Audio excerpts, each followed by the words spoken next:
हल्दी घाटी का युद्ध इतना खौफनाक था कि 300 साल के बाद भी आज वो हल्दी वाली मिट्टी, उससे खून निकलता था। आज भी तलवारों के जत्थे मिट्टी के नीचे से निकलते थे। इतना खौफ कि युद्ध के बाद भी सिक्का, करेंसी, मुद्रा अभी भी महाराणा प्रताप के नाम की चलती थी, अकबर के नाम की करेंसी तक नहीं चल पाई। अकबर इतना घबराता था उसके नाम से कि कहता था रात को सोने से पहले कोई महाराणा प्रताप का नाम मत लेना मेरे आगे। महाराणा प्रताप का नाम लो है तो रात को सपने में आकर के मेरे को डराएगा।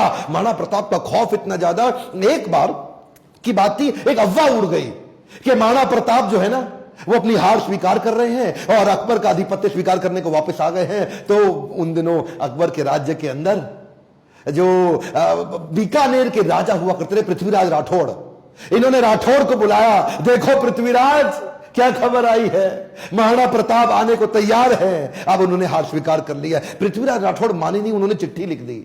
पृथ्वीराज राठौड़ ने तुरंत महाराणा प्रताप को एक पत्र लिखा और पत्र में लिखा कि मुझे विश्वास नहीं हो रहा यह बात सुन के कि क्या अब जंगल का शेर सियारों के साथ रहेगा, क्या सूर्य अब बादलों के पीछे छुप जाएगा, क्या चातक अब धरती का पानी पिएगा, क्या हाथी अब कुत्ते के जैसा जीवन बिताएगा, क्या तलवारें अब मयान के अंदर चली जाएंगी, राजपूतानी अब विधवा हो जाएगी। आपकी सौगंध, ये बात सुन के मेरा दिल कांप उठा है, मेरी मूछें तनी हुई नीचे चली गई हैं। कृपया आप ही बताएं ये बात कहां तक सही है। पृथ्वीराज राठौड़ का पत्र पढ़ते ही महाराणा प्रताप की आंखों में क्रोध से लाल हो उठी। महाराणा प्रताप कहने लगे, बादलों में वो क्षमता कहां है जो सूर्य को रोक सके, शेर की मार सह सके, ऐसे सियार ने कभी जन्म नहीं लिया। धरती का पीने के लिए पानी चातक की चोंच बनी ही नहीं है और कुत्तों की तरह जीवन जीने वाले हाथी की बात आज तक हमने सुनी ही नहीं। महाराणा प्रताप बोले, भूखा प्यासा रह के भी मेवाड़ की रक्षा करूंगा, अपने प्राण जाने दूंगा पर मेवाड़ नहीं जाने दूंगा। बहरहाल इसी दौरान अकबर को समझ आ गया महाराणा प्रताप को मैं हरा नहीं सकता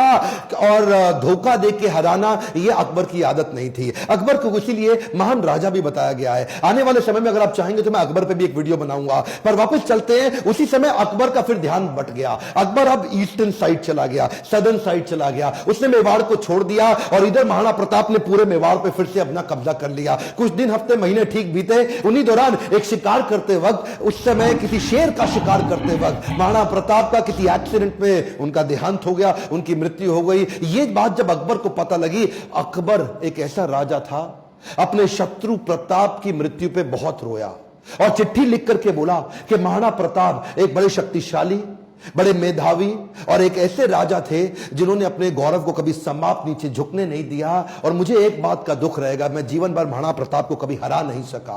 ध्यान दीजिएगा, लेसन्स में लर्निंग बहुत सारी हो सकती है, पर महाराणा प्रताप को इतना संघर्ष इसीलिए करना पड़ा क्योंकि आपस में राजपूतों की कभी बनी नहीं। ध्यान दीजिएगा, जब जब घर टूटेगा आपका पड़ोसी आपको लूटेगा। सिंपल सी बात है साहब, जब जब भारत बटा है तब तब भारत टूटा है। किसी तरह आरक्षण से, जाति से, धर्म से अगर ऊपर उठ सकते हैं, क्या आप हेल्थ की, एजुकेशन की, ग्रोथ की, इकोनॉमी की, नेशनलिज्म की बात करते हैं? अगर नेशनलिज्म बिल्ड होगा, अगर पूरे देश का फायदा होगा तो खुशहाली सबके यहां आएगी। देखिए ध्यान दीजिए, अगर देश में खुशहाली आएगी तो फायदा पूरे देश का होगा, 1, 2, 4, 8 का नहीं होगा। मैं आपको एक रिक्वेस्ट करूं, बाकी सब ठीक है लेकिन महाराणा प्रताप के इस वीडियो को, जो कि हमारे कोर्स करिकुलम में पढ़ाया नहीं जा रहा, इनके बारे में एजुकेशन सिस्टम में बताया नहीं जा रहा, क्या आप इनका वीडियो पूरे देश में फैलाना चाहेंगे? राष्ट्र हित में आप इस वीडियो को व्हाट्सएप ग्रुप में डालिए। Let people know and understand about Maharana Pratap. Akbar कभी जीता नहीं, प्रताप कभी हारे नहीं। अकबर की सेना में दम था, प्रताप के सीने में दम था।